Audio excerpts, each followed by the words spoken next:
요한복음 18장 2절부터 11절 말씀까지입니다.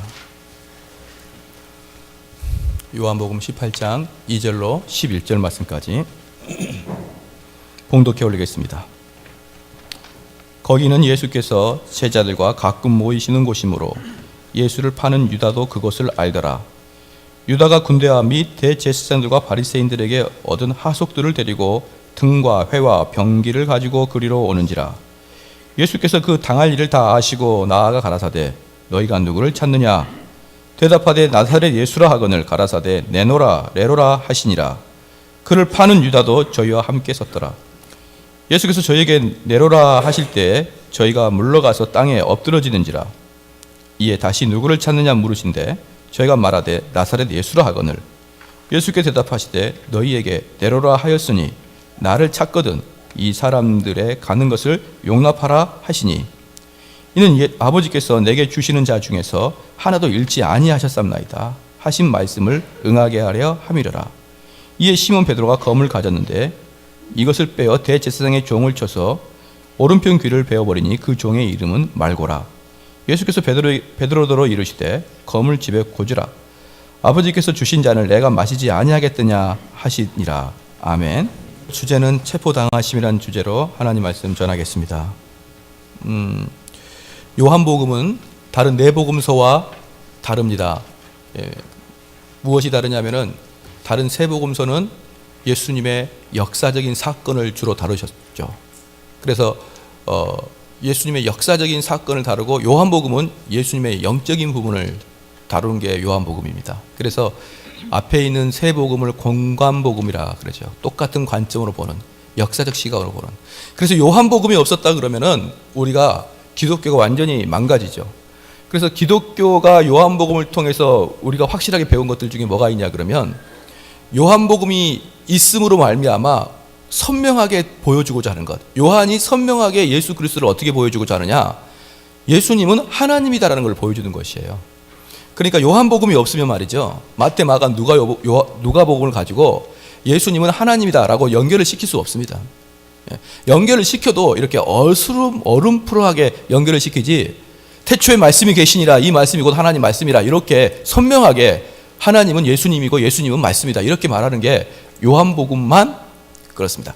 그래서 요한복음이 있기 때문에 삼위일체 교리가 나오는 것이고요. 삼위일체 교리가 나오기 때문에 우리가 구원에 있어서 예수 그리스도가 신인 것이지 요한복음이 없었다 그러면은 아마 우리 예수님도 공자나 석가모니처럼 한 위대한 영적 스승 이걸로 끝나고 말았을 수가 있습니다. 그래서 요한복음이 참으로 중요한 복음서이고요. 그래서 언젠가도 말씀을 드렸지만 너가 마지막에 딱 두 권만 가져가야 된다. 그럼 요한복음, 로마서 이 두 개만 딱 가져가 있어도요. 기독교를 거의 다 설명해낼 수가 있는 것이죠. 그만큼 요한복음은 중요하고 요한복음은 전체적으로 내용이 신학적이고 영적인 것입니다. 그런데 바로 오늘 이 18장에 있어서만큼은 요한복음의 내용이 신학적이고 영적인 게 아니라 역사적, 즉 다른 마태복음이나 마가복음, 누가복음과 같은 그런 관점의 역사적 사건이 바로 18절 말씀입니다. 그래서 18장 말씀이죠. 18장 말씀을 우리가 대할 때는 역사적 사건으로 대해야 되는 것인 것이죠. 오늘 이 18장에까지 이제 오면은 요한복음은 총 세 부분으로 구성되어 있습니다. 1장은 요한복음 1장은 서론이고 요한복음의 전체 서론이고 2장부터 12장까지는 예수 그리스도의 공적 사역을 이야기하고 있습니다. 예수 그리스도가 이 땅에 있는 사람들을 대상으로 하는 사역을 2장부터 12장까지 이야기하고 13장부터 지금 13장부터 17장까지 네 부분이군요. 13장부터 17장까지는 예수 그리스도가 제자들에게만 가르치는 그러한 것이고요. 18장부터 마지막까지는 예수님의 죽는 날, 돌아가시는 날을 보고 있겠죠. 그러니까 우리가 가끔 요한복음을 볼 때 우리에게 주신 약속이라고 덥석덥석 받아 먹는데 그게 사실은 가만히 보면은 예수님이 단지 제자들에게 했던 내용도 많습니다. 그러니까 그 약속 말씀이 바로 이 말씀이 나에게 주시는 말씀이다 이렇게 곧바로 생각하지 말고 이게 사도들 또는 제자들에게 주신 말씀이다라는 걸 관점을 분명히 가지고 봐야지 우리는 성경을 볼 때 헷갈리지 않습니다. 그래서 예수님께서는 전 유대 백성들을 향해서 가르치신 전반부, 그 다음에 예수 그리스도의 제자를 가르치는 중반부, 그리고 이제 오늘부터 볼 예수님의 마지막 순환의 이야기를 통해서 이제 우리가 예수님께서 무엇을 원하시는지를 한번 보기로 합니다. 그래서 12장의 마지막 전체 유대인들을 가르쳤던 마지막의 이야기를 마무리하면서 무슨 사건이 일어나냐면 종려주일에 예루살렘에 들어가는 사건이 생겼죠. 그래서 종려주일에 예루살렘으로 들어가면서 그 사람들이 호산나 다윗의 자손이여라고 외쳤던 그 사건 이후에 어떤 일이 발생하냐 그러면 예수님은 더 이상 다른 사람을 만나지 아니하고 제자들하고만 시간을 보내고, 그리고 동일한 시간에 유대 대제사장과 지도자들은 예수님을 죽이기로 결정을 하는 시간이에요. 그 시간 동안에 예수님은 제자들에게만 집중을 하고, 그리고 유대의 지도자들은 예수님을 죽이기로 합의를 본 그러한 시간이죠. 그런데 여기서 문제는 뭐냐 그러면 우리 예수님을 죽일 때 왜 그냥 가룟 유다가 필요했느냐 이 말이죠. 제가 언젠가 말씀을 한번 드린 것 같은데 가룟 유다가 없어도 우리 예수님을 능히 잡을 수 있었습니다. 우리는 지금 이 요한복음을 너무 오래 하니까 이게 아주 좋아요. 구체적으로 자세히 보는 게 아주 좋은데, 한 가지 우리가 요한복음을 이렇게 오래 보므로 좋지 않은 게 하나가 있습니다. 이 좋지 않은 게 뭐냐 그러면 우리 성도들이 설교를 들을 때 이 시간적 관념을 잃어버리는 것이에요. 그러니까 지금 유대 종려주일 때 예루살렘에 들어오셨고, 그 다음에 예루살렘에서 이 사람들로 하여금 큰 환호를 받았죠. 그게 설교의 1년 전에 이야기를 했습니다. 1년 전에 이 이야기를 설교를 했기 때문에 우리들 머릿속에는 아주 가물가물거리죠. 그런데 이게 겨우 일주일 전입니다. 이 18장이 오기 전까지 일주일 전에 일어났던 일이 예루살렘에 입성하는 일이었습니다. 그런데 이 예루살렘에 입성할 때 이 사람들이 우리 예수님을 얼마든지 잡아 죽일 수 있었어요. 일주일 전이었고요. 그때가 이미 그때는 예수님을 잡으려고 마음을 먹었기 때문에, 그리고 그 전부터 예수를 잡으려고 계속 노력했기 때문에 예수님을 얼마든지 잡을 수 있었습니다. 그럼 예루살렘에 입성하기 전에 바로 그 전날 무슨 일이 있었느냐? 그 전날, 그 전전날 나사로를 살리는 일이 있습니다. 그죠? 그 나사로 살리는 일도 먼 옛날 같죠. 근데 그게 다 일주일 사이 이야기입니다. 나사로를 살렸습니다. 그럴 때 나사로를 살릴 때 수많은 사람들이 나사로를 살리는 거 보고 놀랬죠. 그 다음에 나사로를 살린 다음에 그 다음날 나사로가 잔치를 베풀어서 동네 사람을 모아서 예수님을 초청해서 잔치를 베풀었습니다. 지금 무슨 말입니까? 예수님은 완전히 오픈된 상태였습니다. 얼마든지 잡으려면 잡을 수가 있는 상태였죠. 그 다음에 예수님께서 예루살렘 성에 입성할 때 수많은 사람이 있었기 때문에 예수님은 특별히 가룟 유다가 필요가 없었습니다. 잡으려고 그랬으면 얼마든지 잡았습니다. 그러면 만약에 그럴 때 잡을 때 사람들의 소요가 두려워서, 사람들이 데모할까 봐 두려워서 그 예수님을 잡지 못했다고 말할 수 있습니다. 그러나 유대인들이 누굽니까? 죽이기로 마음먹으면 암살도 할 수 있죠. 예수님께서 어디를 가신지 다 알거든요. 그럼 후미진 곳에 갔을 때 밤늦게 암살범을 보내서 예수님을 죽일 수가 있습니다. 그럼에도 불구하고 예수님을 죽이지 못하고 있었습니다. 그럴 때 가룟 유다가 예수님을 팔겠다고 나타난 것이에요. 그러니까 지금 여러모로 봤을 때 유대 관원들이 예수님을 죽이는 것을 어느 정도 포기를 하고 있었다는 것을 여러분이 좀 인식을 해야 됩니다. 왜 그러냐 그러면요, 예수님을 잡으려고 수비대원들을 대제사장에 보냈습니다. 그랬더니 잡아오지 않는 것이에요. 그래서 너희가 어찌하여 잡아오지 아니하였느냐 그러자 요한복음 7장 32절에 그 사람이 말하는 것처럼 말하는 사람은 이때까지 본 적이 없나이다 이렇게 얘기한 거예요. 그러니까 그 하속들을 보내서, 군사를 보내서 예수님을 잡아오라 그랬더니 와서 그냥 맨손으로 와서 하는 말이 뭐냐면, 그렇게 권위가 있고 그렇게 말하는 사람을 내가 한 번도 보지를 못했습니다. 예수님의 가르침만으로도 몸이 움직이지 않는다 이 말입니다. 사랑하는 성도 여러분, 고양이 앞에 쥐라는 개념이 뭔지 아십니까? 제가 어릴 때 그 고양이가 쥐를 잡는 걸 봤는데, 우리가 동물의 왕국 보면은 사슴이 뛰어가면 뒤에서 치타나 사자가 쫓아가서 확 잡지 않습니까? 저도 고양이가 쥐를 그렇게 잡는 줄 알았더니 그게 아니고, 고양이하고 쥐가 눈이 딱 마주치면은 쥐가 꼼짝을 못 하더라고요. 그냥 움츠리고 딱 있는 거죠. 제 일평생 살면서 쥐가 불쌍한 적이 그때가 처음이었어요. 움츠리고 앉아있으면 그냥 고양이가 슬렁슬렁 와서 뛰지도 않습니다. 앞발로 툭툭 공 갖고 놀듯이 잡아 죽여요. 그러니까 고양이 앞에 쥐는 뭡니까? 발도 꼼짝 못하는 상태가 되는 것이죠. 바로 예수님의 가르침과 예수님의 강론을 듣자 그 하속들이 발이 움직여지지가 않는 것입니다. 그래서 너희들 왜 그냥 왔느냐? 그렇게 가르치는 사람을 내가 본 적이 없었습니다. 난 그 사람 못 잡겠습니다. 이렇게 하는 것입니다. 두 번째, 예수님을 죽이려고 했던 있었습니다. 사람들이 예수님을 돌로 치려고 하자 요한복음 8장 59절에 저희가 돌로 치려 하거늘 예수께서 숨어 성전에 나가시니라. 예수님은 특별히 옆에서 보디가드도 없었거든요. 근데 그들을 돌로 치려고 할 때도 돌로 맞지 않냐고 성전문을 유유히 빠져나가시더라. 마지막에 요한복음 10장 39절을 한번 보겠습니다. 요한복음 10장 39절에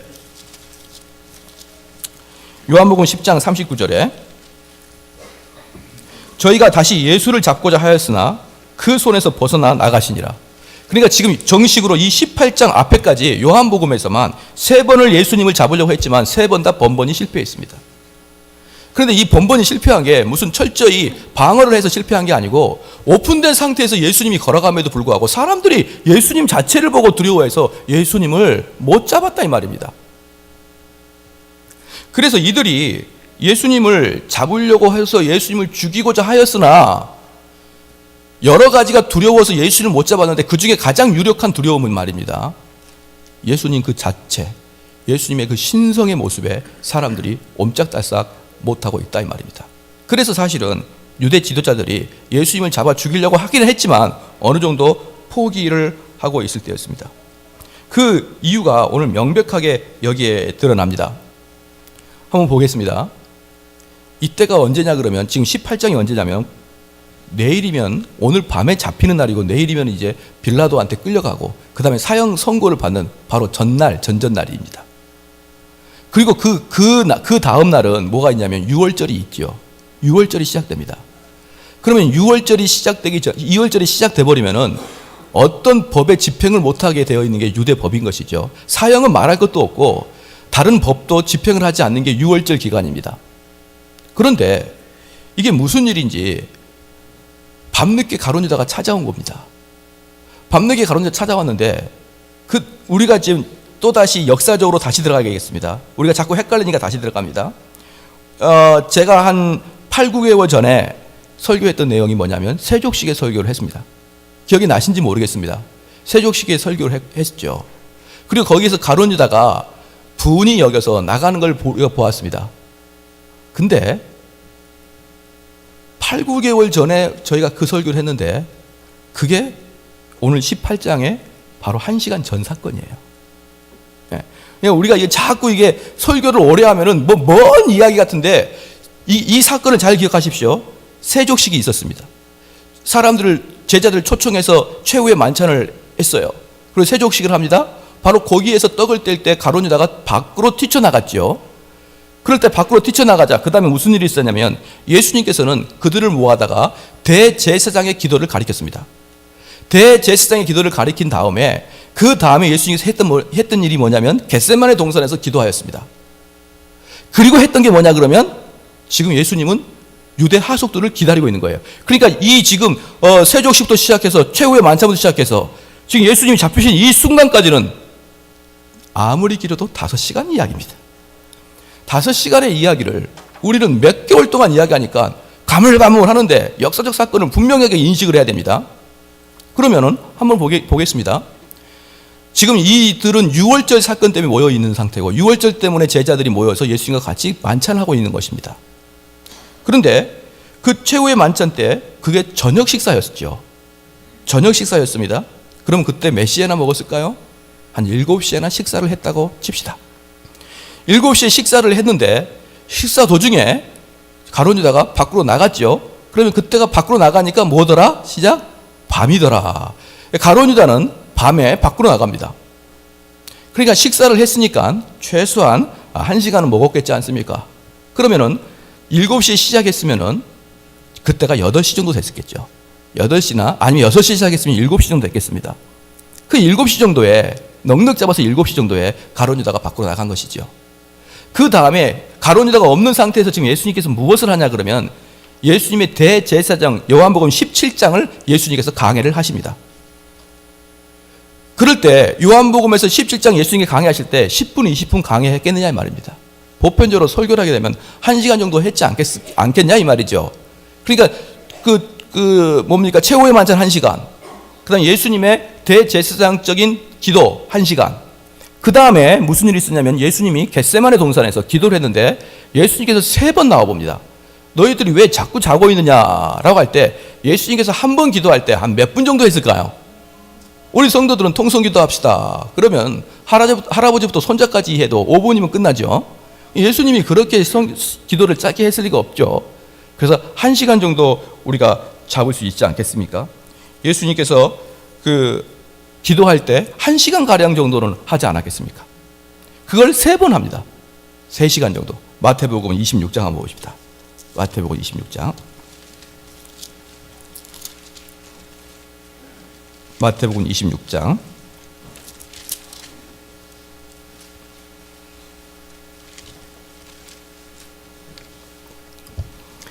40절 말씀입니다.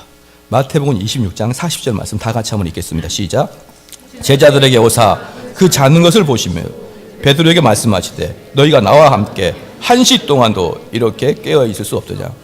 여기서 1시가 정확하게 24시간인지 몇 시간인지 잘 모르겠지만 이런 것들을 대충 봤을 때 한 대략 1시간 정도 한 번 들어갔을 때 1시간 정도 기도를 하셨다라고 대략 추측을 하게 되면 그렇게 2번 나와서 잠자는 걸 깨우고 들어가서 3번을 기도했기 때문에 예수님은 지금 최후의 만찬 이후에 몇 시간 정도의 시간을 보내고 있습니까? 최후의 만찬 1시간.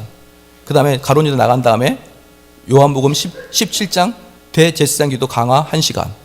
그 다음에 기도 겟세마네 동산에서 기도 3시간. 그러면 5시간. 그러니까 5시간 정도 지났을 때 그냥 상식적으로 생각하는, 이게 뭐 성경에 나와 있는 게 아니라 그냥 상식이에요. 5시간 정도 지났을 때 예수님이 기도를 끝낸 거예요.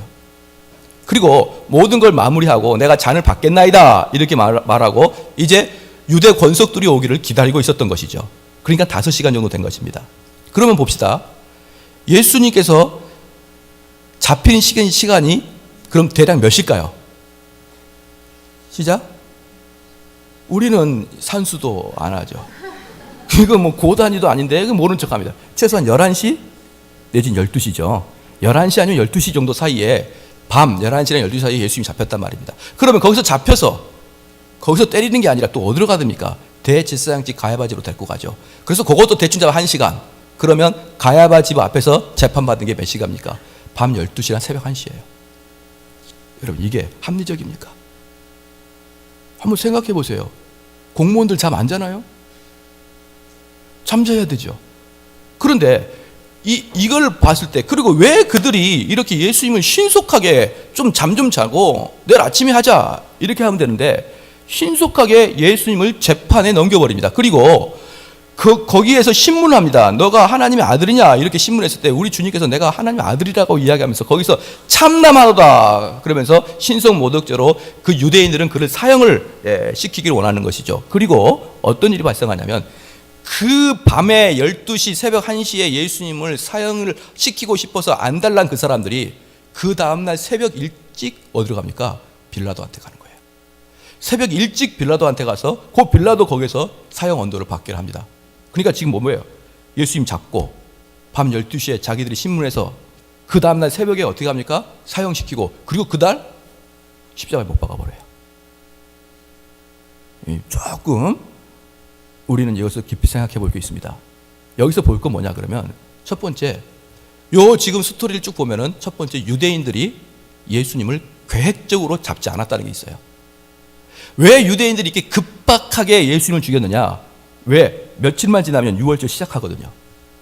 그러니까 유월절 오기 전에 번갯불에 콩과 먹듯이 툭탁툭탁 해버리려고 했던 것이죠. 근데 만약에 얘네들이 예수님을 잡으려고 했으면은 그 이전에 계획을 잡고 철저하게 잡았을 것인데 손 놓고 있다가 갑자기 가룟 유다가 밤에 들어와서 지금 예수님 잡을 때가 됐습니다. 이렇게 하자 곧바로 들어오고 유월절이 있기 때문에 순식간에 이 일을 해결하기 위해서 그들이 서둘렀습니다. 그래서 가야바라는 대제사장의 권속들이 그 사람을 예수님을 데리고 이제 체포해서 갔습니다. 그러면 그 군사들이 어떻게 했겠습니까?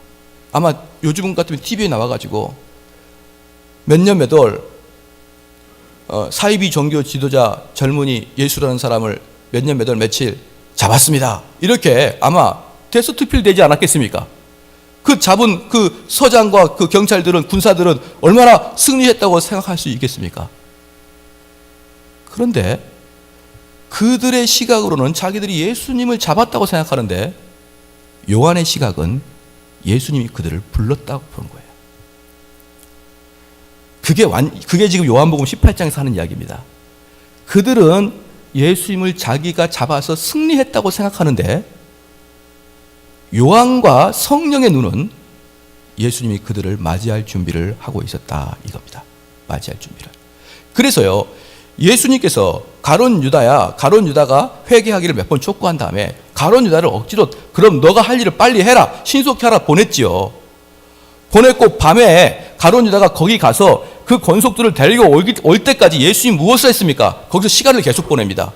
제자들을 가리키고 기도하고 그리고 가룟 유다가 올 때까지 거기서 기다리는 거예요. 그러자 가룟 유다랑 권속들이 오니까 우리 주님께서 3절에 유다가 군대와 및 대제사장들과 바리새인들에게 얻은 하속들을 데리고 등과 회와 병기를 가지고 그리로 오는지라. 예수께서 그 당할 일을 다 아시고 나아가 가라사대 너희가 누구를 찾느냐. 그러니까 예수님은 이제 다 준비하고 그들을 맞이할 준비를 했고 그래서 그들이 예수님을 찾아왔습니다. 사랑하는 성도 여러분, 이건 관점의 차이가 아닙니다. 이것은 어떤 차이냐 그러면 우리 주 하나님께서 모든 걸 주관하시고 여기에 있는 사람들은 병졸들의 놀이를 하고 있다는 것을 보여주고 있는 것입니다. 하나님께서 사역을 진행하시다가 하나님의 일을 진행하시다가 뜻하지 아니하게 적군들이 들어와서 그 사역을 다 망가뜨린 게 아니고 예수님이 죽는 것은 하나님의 뜻이고 그 뜻을 위해서 우리 예수님이 그 권속들을 불렀다. 이걸 믿으시길 주의 이름으로 축원합니다. 그러니까 이제 예수님께 딱 오자 예수께서 5절 대답하되 나사렛 예수라 하거늘 가라사대 내로라 하시니라. 그를 파는 유다도 저희와 함께 섰더라. 예수께서 저에게 내로라 하실 때 저희가 물러가서 땅에 엎드려지는지라. 이게 지난번에도 말씀을 드렸지만 누굽니까? 우리 예수님은 하나님이십니다. 그러니까 그들이 와가지고 당신들 누구 찾습니까? 이렇게 물으니까 나사렛 예수를 찾습니다. 그러니까 그가 나다 이렇게 이야기했습니다. 자, 이 뜻이 무슨 뜻이라고 했습니까? 시작. 나는 여호와다. 여호와라는 뜻이 무슨 뜻이냐 그러면요, 스스로 있는 자, 스스로 자존하는 자, 이게 여호와라는 뜻이에요. 그러니까 여기서 나는 여호와다라고 그 군졸들에게 딱 이야기합니다. 그랬더니 군졸들이 어떻게 합니까? 무릎에 힘이 풀리고 풀썩 주저앉는 거예요. 무릎에 힘이 풀리고 풀썩 주저앉습니다. 바로 이게 보편적인 사람들이 우리 하나님 만날 때 나타나는 전형적인 특징이죠. 그래서 이사야 선지자도 우리 하나님 만난 다음에 어떻게 했습니까? 오라. 뭐라 그랬죠? 제가 지금 기억이 안 나는데요. 죄송합니다. 제가 기억이 안 납니다. 화로다 나여 망하게 되었도다. 예, 그렇죠. 이사야가 죄송해요. 화로다 나여 망하게 되었도다 라고 이사야는 그렇게 고백을 합니다. 무슨 말이에요? 두려워 떤단 말이에요. 예수님 만나거나 하나님 만난 사람은 다 두려워서 벌벌 떱니다. 그럴 때 우리 주님께서 나다 이렇게 이야기하니까 유대인들이 다 두려워 떨었습니다.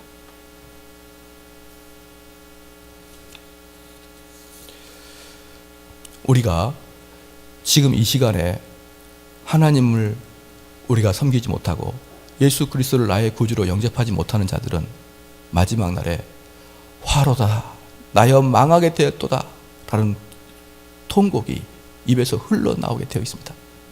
우리는 그걸 분명히 알아야 되는 거예요. 성경은 분명히 그것을 우리에게 아주 세밀하고 강력하게 우리가 하나님을 영접하지 아니한 자가 마지막에 어떤 모습이 될 것인가를 하나하나 보여주고 있습니다.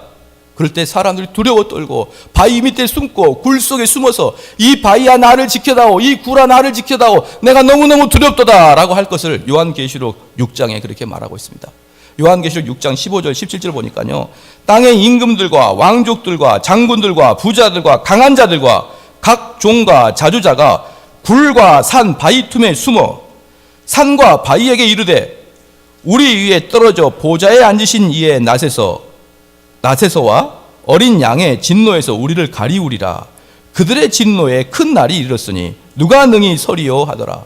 마지막 날에 어떻습니까? 왕과 임금과 장군과 부자들과 강한 자들도 전부 다 바위 밑에 숨어서 바위야 나 좀 살려다오, 내가 다리에 힘이 풀려서 서 있을 수가 없구나 라고 고백한다고 요한계시록에 말씀하고 있습니다.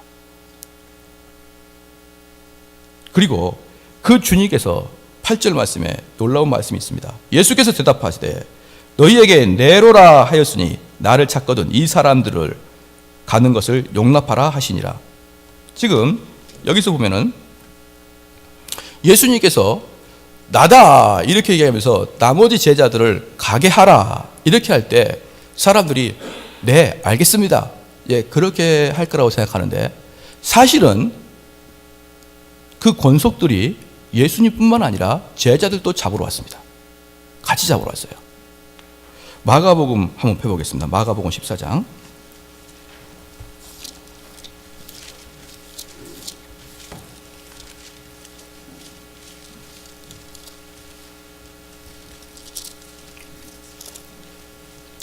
마가복음 14장 보겠습니다. 마가복음 14장 50절 보겠습니다.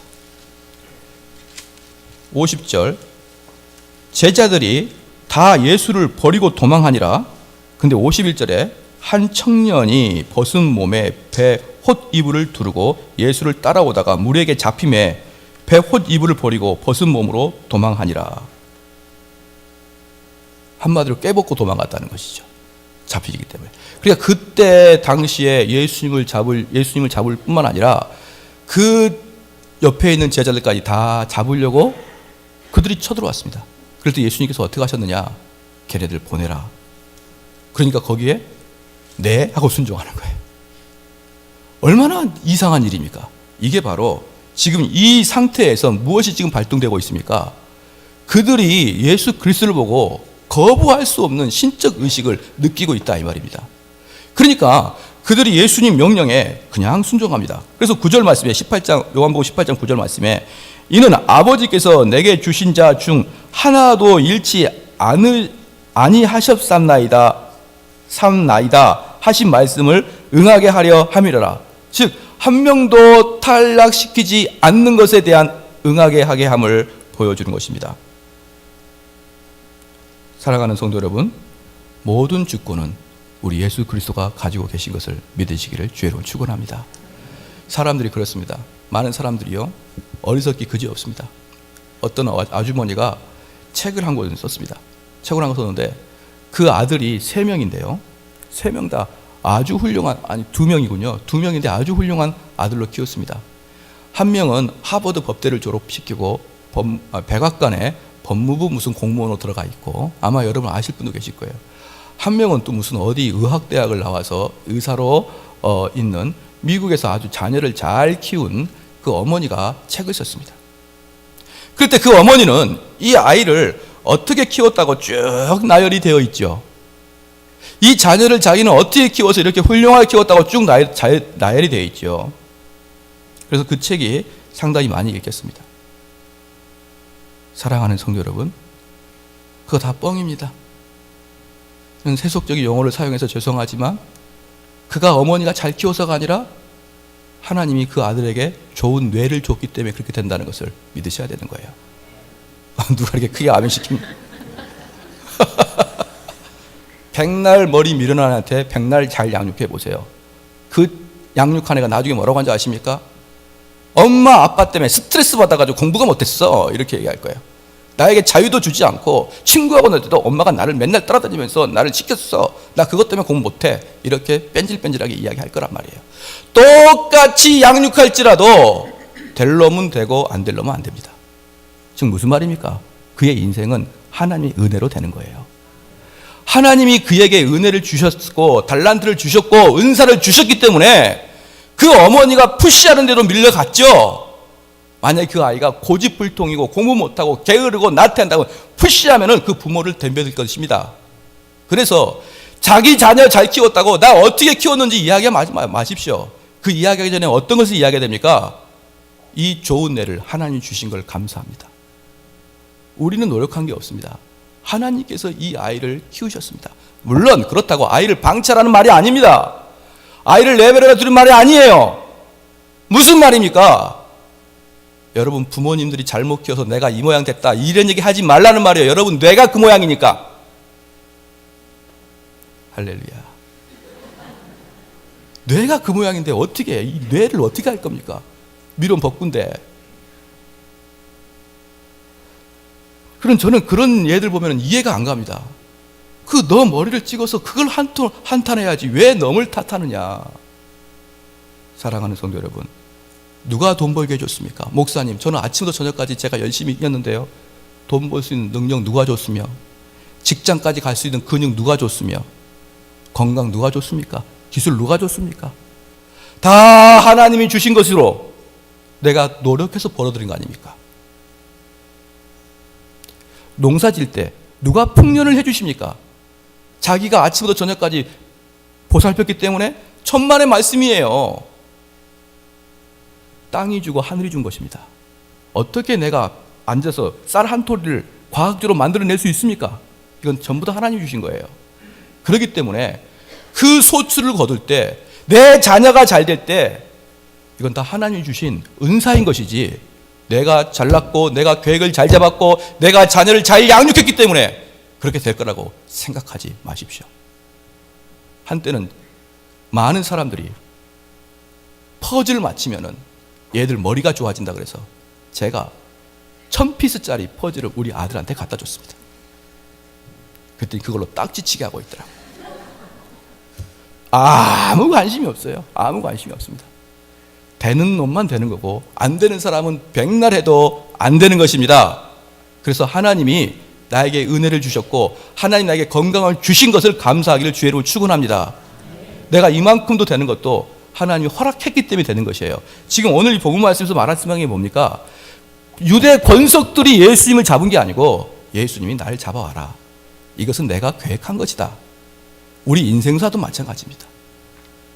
이걸 우리가 믿는 게 믿음인 것이에요. 그래서 내가 어려움과 고난에 처했을 때도 하나님께서 이 고난을 허락해 주신 것을 믿는 것. 여러분 남편 얼굴을 보세요. 얼마나 못마땅해요. 근데 그 남편을 하나님이 주신 것. 내가 이 인간하고 왜 사나? 내가 다시 태어나면 이 인간하고 같이 살지 않겠다. 더 나쁜 놈이랑 살게 돼 있어요. 그러니까 이 옆에 있는 남편, 이 아내, 다 내 자녀, 다 하나님이 주신 것이고 하나님이 역사하신 것이고 그 주권하에 우리는 순종하고 살아가는 것. 이걸 바로 여기서 우리가 느껴야 됩니다. 마지막으로 이제 우리가 마지막으로 보게 돼 10절 말씀에 이에 시몬 베드로가 검을 가졌는데 이것을 빼어 대제사장의 종을 쳐서 오른편 귀를 베어버리니 그의 종의 이름은 말고라. 베드로가 한번 생각을 해보십시오. 내가 평상시에 존경하는 스승님입니다. 아무 죄가 없습니다. 그것도 한밤중에 쳐들어와서 우리 주님을 잡아가는데 그 죄자로서 이렇게 하지 않을 법이 있습니까? 다른 사람은 다 도망가는데 베드로는 용감하게 검을 들어서 말고의 귀와 얼굴을 사이를 내려쳐버린 것이에요. 그래서 제가 검도를 좀 했습니다. 아시죠? 검도를 해본 사람으로서 귀와 얼굴 사이를 벤다는 것은요, 이것은 최고수 7단, 8단이나 하실 그런 대단한 그 능력이에요.